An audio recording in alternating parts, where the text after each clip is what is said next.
In order to make it easy to work around with our objects in Character Animator inside of our scene right here, we can zoom, pan, and fit scene so that we can view it in different ways.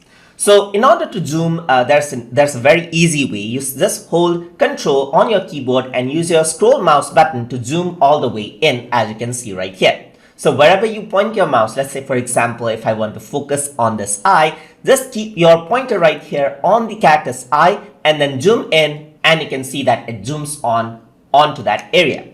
You can alternatively go over here and then choose the percentage of the zoom level. Let's say for example, if I want 500% of zoom right there, you can see that 500% of zoom has been applied. If you go over here and type in, let's say 10%, then there's only 10% zoom over there. So you can go around and choose the zoom level just like this, 800% or let's say 200%. You can just choose that around over here.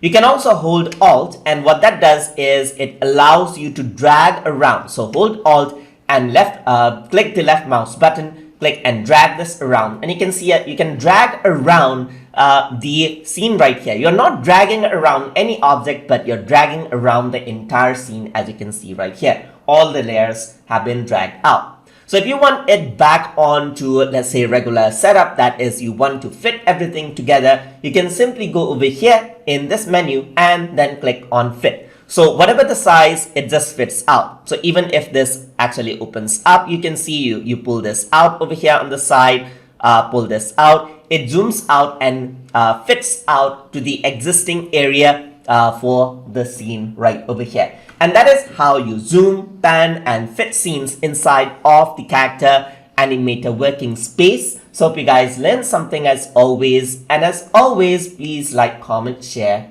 and subscribe.